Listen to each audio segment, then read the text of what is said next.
Chapter देख रहे थे हम लोगों ने देखा है कि आपकी ज्योग्राफियर ने कैसे अपना रोल प्ले किया है, या आपके आर्ट ने, कल्चर ने, आपके लिबरलिज्म ने, सब चीजों ने अपना रोल प्ले किया है नेशनलिज्म को स्प्रेड करने के लिए।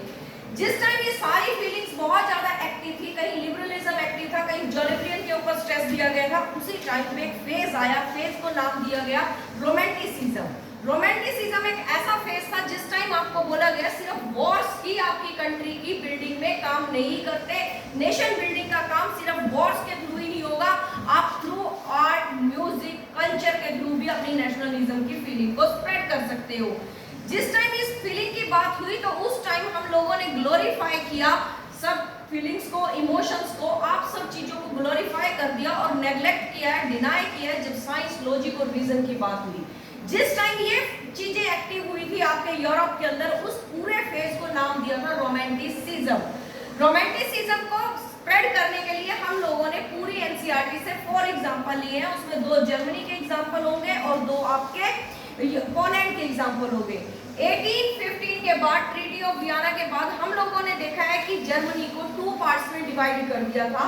जो 39 स्टेट्स थी, कन्फेडरेशन ऑफ राइन, नेपोलियन ने जिनको बिल्ड किया था, उनको आपके क्रैब ने आपस में डिस्ट्रीब्यूट किया था। नॉर्थ जर्मनी की जो 25 स्टेट्स थी वो प्रूशिया के पास गई थी, और जो साउथ जर्मनी की 14 स्टेट्स थी वो ऑस्ट्रिया के पास चली गई थी। अब इस चीज से सब के सब लोग, जितने भी रीजनल लोग थे, जितने भी जर्मन स्पीकिंग लोग थे, वो अपने आप को कहीं ना कहीं इमोशनली, फीलिंग्स के साथ क्या कर रहे थे, एक दूसरे से सेपरेट फील कर रहे थे, क्योंकि उनको रूल करने वाली पॉलिटिकल पावर दूसरी थी, इसीलिए वो क्या थे, एक दूसरे के साथ अपने आप को अटैच नहीं कर पाए।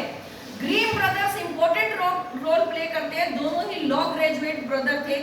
वो पूरे जर्मनी को ट्रेवल करते हैं, नॉर्थ जर्मनी, साउथ जर्मनी को ट्रेवल किया दोनों भाइयों ने, और देन उन्होंने फोक टेल्स, वो जो स्टोरीज थी, वो कहानियां थी नॉर्थ और साउथ जर्मनी की, उनको कलेक्ट किया।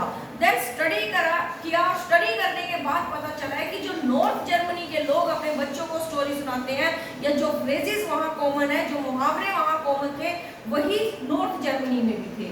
तो उन लोगों ने वो बुक्स कलेक्ट करके, वो स्टोरीज कलेक्ट करके उनको पब्लिश करवाया, पब्लिश करवा के बुक पब्लिश कर दी और लोगों में फिर से डिस्ट्रीब्यूट कर दी। नॉर्थ जर्मनी के लोगों को साउथ जर्मनी की बुक दी और साउथ जर्मनी के लोगों को नॉर्थ जर्मनी की बुक दी।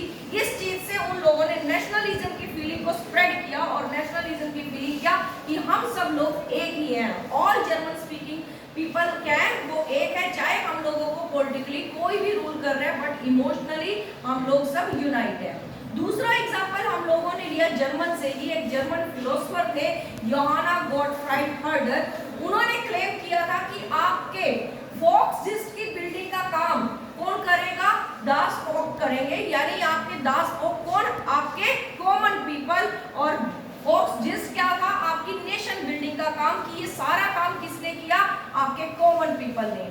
जितना भी आपके कल्चर को प्रिजर्व करने का काम होता है वो सिर्फ कौन करते हैं, आपके कॉमन पीपल करते हैं। एलाइट क्लास के पास इतना टाइम नहीं होता, या हाई क्लास के पास इतना टाइम नहीं होता, ना वो उन चीजों को एंजॉय करने में बिलीव करते हैं जितना एक ऑर्डिनरी पर्सन, एक कॉमन मैन होगा, वो इस काम को करेगा। और किसी भी नेशन की बिल्डिंग के लिए उन्होंने फिर से क्लेम किया, किसी भी नेशन की बिल्डिंग के लिए मेन रोल प्ले करती है आपकी कल्चर को प्रिजर्व करने वाले लोग, और ये सारी रिस्पॉन्सिबिलिटी आपके दास फोक्स के पास ही थी। देन सेकंड सिनेरियो हम लोग देखते हैं पोलैंड का, यानी पॉलिश पीपल का।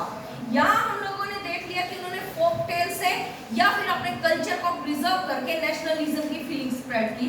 जिस टाइम हम लोग पोलैंड के एग्जांपल लेते हैं, तो पोलैंड को भी 1815 के बाद रशिया के हैंड ओवर कर दिया था। रशियन अथॉरिटी उन लोगों के पास पूरा कंट्रोल था।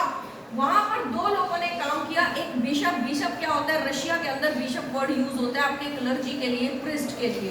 बिशप लोगों ने काम किया। सेकंड आपका काम किया कैरल क्रेपुल्स्की, एक म्यूजिशियन था, उसने अपने म्यूजिक शो रख के लोगों को मोटिवेट किया, अपनी पॉलिश ओल्ड एंशियंट जो डांस और म्यूजिक फॉर्म की माजूरका और आपकी पोलोनाइज, उनके थ्रू उसने नेशनलिज्म को स्प्रेड कर दिया।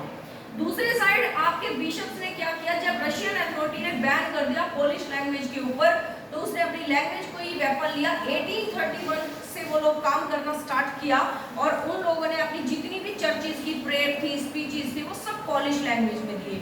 नो डाउट रशियन अथॉरिटी को इसके बारे में पता चला, और उन लोगों ने फिर सारे बिशप्स को अरेस्ट करके असैसिनेट किया। इन सब के बावजूद भी वो लोग अपने लोगों के अंदर, पोलिश पीपल के अंदर नेशनलिज्म की फीलिंग को स्प्रेड करने में एक्टिव रोल उन्होंने प्ले किया।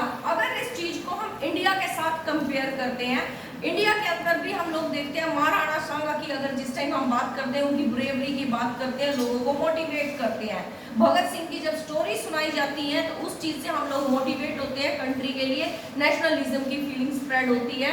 या कोई भी हम लोगों ने अपनी एंशिएंट बुक देखी है, उन सब चीजों से हम लोगों को पता चलता है कि कैसे नेशनलिज्म स्प्रेड होगा और कैसे हमारी लैंग्वेज, कल्चर आपके नेशनलिज्म के लिए रोल प्ले करती है। तो यहाँ भी यही बात की है कि रोमांटिसिज्म ने भी एक मेन रोल प्ले किया था आपके नेशनलिज्म को अच्छे से स्प्रेड करने के लिए। अगला जो टॉपिक होगा अपना वो होगा यूनिफिकेशन।